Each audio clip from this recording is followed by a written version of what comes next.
오늘은 토요일입니다. 토요일인데 제가 키핑장을 가는 날입니다. 가는 날인데 엄마한테 전화를 했더니 엄마가 아직 주무시고 계시더라고요. 그래서 제가 시간이 나서 자 이렇게 영상을 준비를 했는데 요번 시간에는 제가 이제 목요일 날 다녀온 선인장 다육식물 연구소 인터뷰 중에 일부 내용들을 조금 쪼개서 여러분들께 미리 이렇게 이야기를 드릴 거예요. 그 결과를. 근데 이게 영상이 안 나가요. 나가는데 인터뷰 시간이 너무 길어서 제가 계속 쪼개서 편집을 해야 돼서 몇 편을 걸쳐서 나가는데 여러분께 제가 이제 약간 그동안 궁금했던 점들 중에서 자 이제 답을 들었던 내용들만 몇 가지 이제 미리 이야기를 드리자면은 제가 어떤 질문을 했었냐면 그 일반인 이제 우리를 일반인이라고 표현을 하시는 거예요. 우리는 우리끼리 다육맘이다, 매니아다 이렇게 이야기를 하지만 기관 입장에서는 재배농가, 소비자 혹은 일반인 이렇게 이제 저희는 분류가 그렇게 되는 거예요. 그래서 우리 이제 소비자들, 일반인들 각자 이제 집에서 저처럼 이렇게 다육이를 이렇게 키울 때 다육식물을 식재하는 배양토, 이제 우리는 이걸 배양토라고 표현합니다. 라고 이야기를 했어요. 이 배양토의 재료 구성, 어떻게 이제 흙배합이 되는지, 어떤 게 들어가는지, 혹시 연구하신 결과가 있냐라고 제가 물었어요. 사실 이 질문은 우리가 어떤 배양토를 사용을 하고 있는지 기관에서 혹시 조사를 해서 알고 있나라고 했는데 답변은 사실 어떤 답변이 왔냐면 이런 구성이면 다육이한테 좋다라고 하는 답변이 왔어요. 그래가지고 자 이제 그 내용 영상으로도 나갑니다. 근데 제가 이제 미리 쪼개서 여러분들께 계속 이렇게 워밍업을 시켜드리는 거예요. 그래서 제가 이 인터뷰 영상이 사실 고정되어 있는 이렇게 그냥 앉아서 회의를 하듯이 진행된 거라서 좀 지루할 수 있어서 제가 쪼개갖고 내보낼 거고 제가 이제 미리미리 좀 알려드리고 싶은 부분들은 이제 알려드릴 거예요. 자. 어떻게 이제 얘기를 하셨냐면 에케베리아, 세덤, 칼랑코의 개발 선인장, 꽃기린 이제 이렇게 다 분류를 했어요. 이 내용은 제가 그 전에 선인장 다육식물 연구소에서 발표를 한 연구 결과를 토대로 어느 정도 알고 있는 내용들이었어요. 다 달라요. 그러니까는 속별로 그다음에 이제 이런 칼랑코의 개발 선인장, 꽃기린 이런 종류의 다육들이 잘 자라는 용토가 사실 달라요. 그렇기 때문에 우리 지금 다육이를 같이 키우시는 분들이 어떤 식물을 가장 같이 많이 키우고 있냐라고 했을 때 관엽식물을 이 다육이하고 가장 같이 많이 키우고 있다고 그렇게 답변을 주셨었는데 개발선인장이나 꽃기린, 칼랑코에도 제가 이제 대략적으로 알려드릴 테니까 차이는 있구나 라고 정도만 알고 이제 들으시고 나중에 이런 차이로 인해서 내가 배양토 구성을 조금 바꿔서 그런 애들은 분갈이를 해줘야 되겠구나 이렇게 한번 생각해 보세요. 그리고 또 하나는 여러분들 이야기를 들으실 때 선인장 다육식물 연구소는 재배, 농가에서 다육이를 재배하는 재배를 기준으로 해서 이야기를 해주시는 거예요. 그래서 이 식물이 유묘기 때부터 이제 출하를 할 수 있는 그런 성묘가 되기 직전 혹은 여전히 유묘기에서 출하가 되긴 하지만 이렇게 로제트가 색이 예쁘게 들게 하는 게 아니에요. 가장 건강하게 잘 키워내서 출하를 할 수 있는 상품 가치가 최고인 그런 배양토 구성을 이야기를 드리는 거니까 실제 여러분들의 환경과 이게 조금 다를 수 있다는 점 미리 이야기 드립니다. 궁금하시죠? 저도 이거 보고 깜짝 놀랐어요. 자, 에케베리아는 마사 혹은 이 마사는 제가 봤을 때 마사는 우리가 딱 이야기하는 딱 씻어낸 세척마사만 딱 특정하는 게 아니라 여러분들 우리 제가 그냥 산마사 있잖아요. 산마사는 세척이 안 돼 당연히 거기 흙이 들어가 있죠. 이런 산마사도 포함을 하는 것 같더라고요. 그래서 마사가 세척마사든 모래든 괜찮아요. 그냥 무게를 조금 담당을 하고 공극을 담당을 하고 이제 이렇게 지긋하게 이제 어떤 그 무게감과 부피감을 줄 수 있는 마사가 50%. 그 다음에 부피감 주고 배수를 도와주고 공극을 조금씩 만들어내지만 부피를 줄여줄 수 있는 무게를 줄여줄 수 있는 펄라이트. 그럼 벌써 펄라이트가 20%. 그러면 우리가 보통 다육맘들이 배합을 하는 70%의 그런 어떤 그런 그 배수를 위한 것들이 들어간 거예요. 마사랑 펄라이트가 벌써 마사 50%에다가 펄라이트 20%가 들어갔기 때문에 70%가 벌써 이제 영향이 없는 이제 그런 애들이 들어간 거죠. 자, 여기에 피트모스가 20%. 그다음에 충격적이게도 돈분, 톱밥, 발효, 퇴비가 10%를 포함을 시키는 게 에케베리아 다육에게는 가장 이상적이다라고 하는 답변을 봤어요.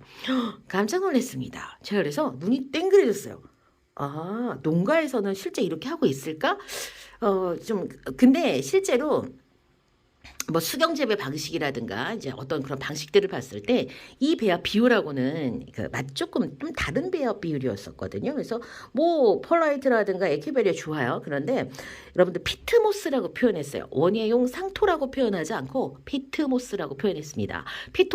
피트모스는 이거는 이제 그 그러니까 비료를 가미하지 않은 그냥 피트모스를 이야기하는 거예요. 여러분들 피트모스 그냥 원예용 상토로 조합하지 않은 거 구매해 보셨나요? 저는 해봤어요.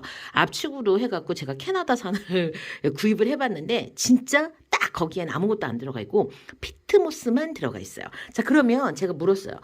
혹시 그 연구관이 피트모스가 영양을 담당을 하는 부분이 있을까요? 했더니 답이 뭐였게요? 노였어요. 없대요.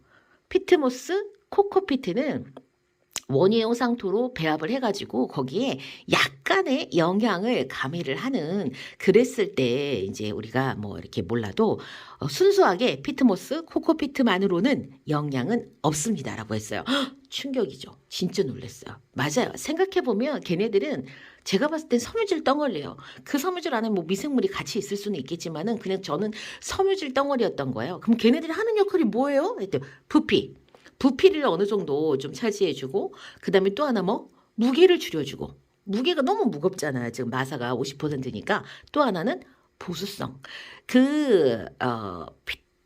피트모스가 하는 일은 보수예요. 보수. 물을 끌어당겨서 뿌리가 어느 정도 어디인가에만 이렇게 좀 기대어 가지고 들어가서 물을 먹을 수 있게끔 물을 좀 잡아당겨주고 있는 그런 역할을 하는 게 피트모스였어요. 영양은 없어요. 그래서 이제 여기서 또 궁금증이 발효는 또 뭐야? 궁금증이 이제 일어서 그러면은 그 코코피트는 어때요? 라고 이야기했더니 똑같대요.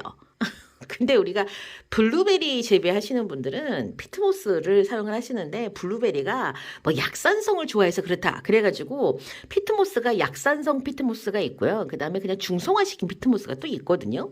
그런데 뭐 그건 차치하고라도 코코피트는 어때요? 라고 물었더니 코코피트나 피트모스나 똑같다. 근데 다른 분들은 피트모스가 비싸니까 영양이 더 막 좋고 안 썩고 막 이렇다고 하던데요. 아니다라고 하시더라고요. 오히려 피트모스가 코코피트보다 더 빨리 이렇게 부식이라고 해야 되나요? 가루가루 다 쏟아져서 이게 결국에는 그 배합을 했을 때 화분 안에 공극을 세세하게 메워서 점점 더 배수 불량과 통풍 불량이 일어나는 게 피트모스가 코코피트보다 더 빠릅니다. 라고 이야기하셨어요. 아하, 모두가 다 그렇게 생각하지 않고 막연하게 그 원예의 가격이 더 높은 피트모스가 코코피트보다 더 좋겠다. 그 다음에 어떤 분은 썩지 않는다. 코코피트에다 절대 심으면 안 되고 피트모스에다 심어야 된다라고 하시고 그 다음에 또 이제 특히 관엽식물을 키우시는 분들은 피트모스에 대한 신뢰도가 굉장히 높아요. 그래서 제가 이 이야기는요 관엽식물을 키우시는 분들도 좀 알았으면 좋겠네요 라고 이야기를 했을 정도였어요. 자, 그래서 그리고 그다음에 또 하나는 여러분들 궁금한 게 돈분, 톱밥, 발효, 퇴비. 제가 이 얘기를 듣고 눈이 아니 그거를 소비자들이 쓸 수 있는 만큼 딱 그리고 10%이 용량이 10%밖에 안 들어가는 그 퇴비를 살 수가 있어요? 했더니 소분으로 된 게 팔지 않을까요? 이렇게 이야기하시는데 그건 정확하지 않아요. 근데 어쨌건 자, 이런 퇴비라고 하는 말 자체가 거북살스러워요. 왜냐면 그게 물론 비료는 아니에요. 비료는 아니지만 퇴비라는 말 자체가 여러분들 퇴비 냄새가 얼마나 많이 나요. 주말 농장 해보신 분들은 아시겠지만 저도 알아요. 키평장 뒤편에 엄마가 무, 배추 이렇게 푸성기들을 심기 때문에 냄새가 너무 지독하고 거기에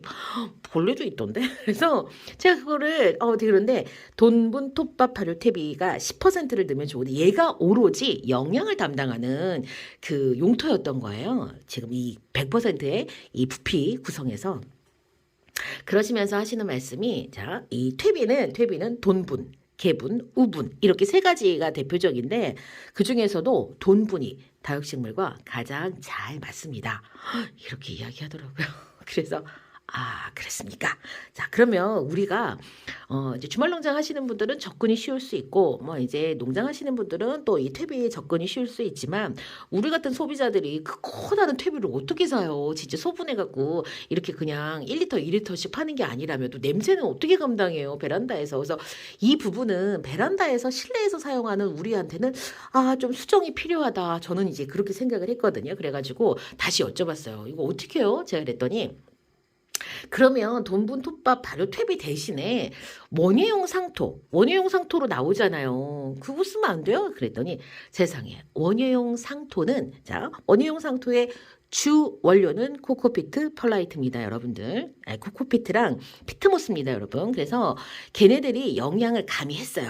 영양이 퇴비라고 할게요. 퇴비 성분을 가미를 했는데 그것은 최장 6개월. 단기간은 한 달에서 6개월 사이에 모든 영양이 소진이 됩니다. 그것만 썼을 때 그런데 우리는 어떻게 했어요? 그거를 10%만 쓰고 있잖아요. 10%만. 그러면 용량적으로 봤을 때요. 여기 안에 10%밖에 들어가 있지 않은 그 흙이 영양이 1개월에서 6개월 안에 다 소진이 되는 거예요. 다 소진이 돼가지고 영양이 아무것도 없는 거죠. 얘네는 오로지 물만 먹고 사는데 그거는 성장이 안 되고 정체되겠죠. 그래서 그 얘기를 듣고 진짜예요? 아니 그러면 예전에는 그런 얘기 들었어요. 모종 상토잖아요. 그런데 이제는 원유용 상토라 그래서 마치 식물을 심어서 키워도 괜찮을 것처럼 원유용 상토라는 말을 쓰잖아요. 근데도 안 돼요? 안 된대요. 그 원유용 상토 100% 식재를 해도 6개월 안에 끝나는데 우리는 10%만 배합을 해갖고 쓰니 그게 얼마나 빨리 소진되겠어요. 그래가지고 이건 좀 문제가 있을 수도 있겠다라는 생각을 저는 했어요. 지금 우리가 키우고 있는 방식들 얘가 왜 크지 않고 계속 이렇게 정체돼 있으면서 쪼그라들어 있는지 얘는 근데 커. 또 다육이마다 특징마다. 자 그래서 그렇구나. 라고 한 생각. 그래서 원유용 상토의 영양은 얼마만큼입니까? 라고 했더니 1, 2% 내외라고 했어요. 10에서 20%도 아니고 1, 2% 내외밖에 없다고 그랬어요. 그래서 진짜로 우리가 정말 잘못 알고 있구나. 라는 생각을 제가 했습니다. 그러니까 여러분들 이 이야기는 결국에는 이 다육이를 어떻게 키울 것인가 건강하게 혹은 그냥 요대로 붙여서 그다음에 또 하나는 분갈이 시기에 관한 이야기가 자연스럽게 나올 수밖에 없는 이야기였어요. 그러면 영양이 다 했어. 6개월 만에 영양이 끝났어. 제가 무슨 얘기를 했냐면 그러면 혹시 얘네들한테 추비를 하는 거 그러니까 분갈이 대신에 퇴비를 좀 더 주는 거 혹은 다육맘들은 영양제라고 하면 좋아하고 비료라고 하면 싫어합니다. 그래서 영양제를 다시 좀 추비를 하는 게 더 추가로 주는 게 어떻습니까? 당연하다고 이야기하시더라고요.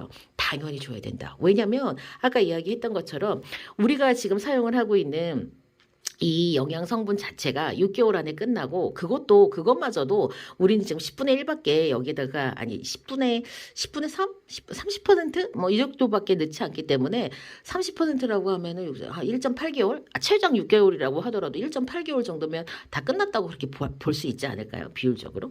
이제 이 이야기는 화분의 크기, 다육이 건강 상태, 관수의 방법, 그다음에 다육이를 키우고 있는 장소에 따라서 당연히 수정이 될 수도 있습니다. 분들 참고를 하시고요. 원리는 알고 계세요. 원리는 알고 계시고 내가 그동안 궁금했던 점이 실제 이렇다라는 거를 여러분들 이분들은 연구관님들이에요. 실제로 연구를 하고 어떻게 되는지 아마 국내에서 판매하고 있는 그 퇴비, 상토 뭐 이런 것들을 거의 다 섭렵하고 계실 거예요. 제가 실제로 원예용 상토를 그러니까 만들어내는 어떤 그런 상표라든가 이런 것들을 한번 다 인터넷 글로 다 찾아본 적이 있었어요. 왜냐면 이제 농사 지으시는 분들이 그런 부분에 관해서 관심이 있으시기 때문에 저도 다 찾아본 적이 있었거든요. 그래서 아마 다 지금 그렇게 알고 계실 거예요. 그래서 여러분들 실제로 피트모스 자체, 코코피트 자체는 아무런 영향이 없고 원유용 상토는 1에서 6개월 사이면 그 영향이 다 하는데 심지어 우리는 여기다 어떻게 해요? 그거를 30% 미만으로 놓고 있기 때문에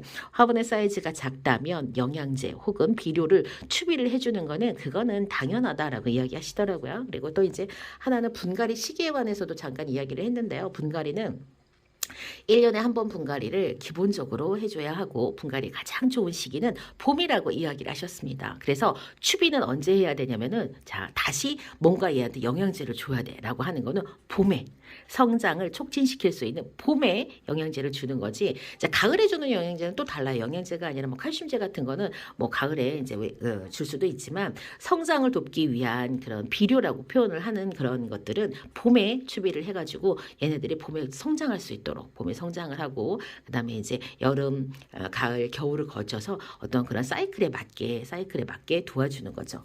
그래서 일단은 에케베리아는 그 정도라고 했고요. 세덤은 마사가 60%나 들어가요. 그리고 어머, 피트모스, 이름 얘기해 주셨네. 선샤인 4라고 이렇게 표시를 해서, 이건 30%, 피트모스는 이제 30%, 그럼 벌써 90%가 이제 영양이 없는 이제 그런 걸로 이제, 벌써 이제, 여기도 돈분 톱밥 발효 퇴비를 10%를 넣는데, 여기는 뭐가 안 들어가냐? 폴라이트가 안 들어가네. 폴라이트가 세덤에는 마사 60%, 피트모스가 그러니까 선샤인 4라고 해서 어떤 상표랑 그 영양이 들어간 정도를 이야기하는 것 같거든요. 이제 그렇게 해서 들어가면 제일 좋고 칼랑코에는 피트모스 8.5. 어머 이거 전문 용어가 나왔어. NPK 5.5%. 그다음에 폴라이트 1.5. 그러니까 1.5는 15%. 피트모스가 85%예요. 칼랑코에는. 그 다음에 폴라이트가 15%. 원예용 복비. 어머, 비료 넣어주는 비율까지 알려주셨네. 요거는 이제 제가 나중에 또 이제 지면으로도 인터뷰 내용을 또 알려드리기도 할 거예요. 그 다음에 개발 선인장은 피트모스만 가지고 하고 꽃기린 같은 경우에는 피트모스 1과 코코피트 1로 식재를 해서 키우면 잘 키울 수 있다라고 이렇게 이상하다. 코끼리는 어째 피트모스랑 코코피트만 넣어도 되나? 자 이렇게 가장 예쁘게 크는 걸 실험을 다 했어요. 실험을 해가지고 여러분께 이렇게 알려드리고 있으니까요. 제가 이제 영상에 나가고 지면으로도 나갈 때 여러분들 참고하셨으면 좋겠고 저는 신뢰도가 굉장히 높지만 우리 이제 받아들이시는 것은 여러분들의 몫입니다. 여러분들의 몫이고 이제 바라보는 관점 자체가 농업이 재배자들을 위한 어떤 시선에서 연구를 하고 결과를 도출을 하기 때문에 그런 부분들은 여러분 반드시 그렇지라고 생각을 하시고 이렇게 들으셔야 되는데 지금 보시면 지금 제가 이렇게 딱 봤을 때 초반에는 무조건 재배자를 위해서였는데 지금은 재배자라든가 시장 유통이라든가 왜냐면 재배만 열심히 하면 안 되고 결국에는 판로가 있고 그다음에 소비자들이 선택을 해줘야 되고 선택을 많이 하기 위해서는 어떻게 해야 되냐 계속해서 어떤 에너지를 불어 넣어줘야 되는데 그 방법이 얘네들을 연구하는 것 자체 새로운 품종을 개발하는 것도 있지만 기존의 소비자들이 어떤 정보를 좀 과학적인 정보를 얻을 수 있도록 이제 제공을 하는 것도 역할이 필요하다라고 지금 인식을 전환하고 있어서 그런 프로그램들을 지금 많이 하고 있으니까요. 제가 그럴 때마다 여러분들께 알려드리겠습니다. 자, 이번 시간 여기서 마치고요. 저 다음 시간 다시 뵐게요. 안녕히 계세요.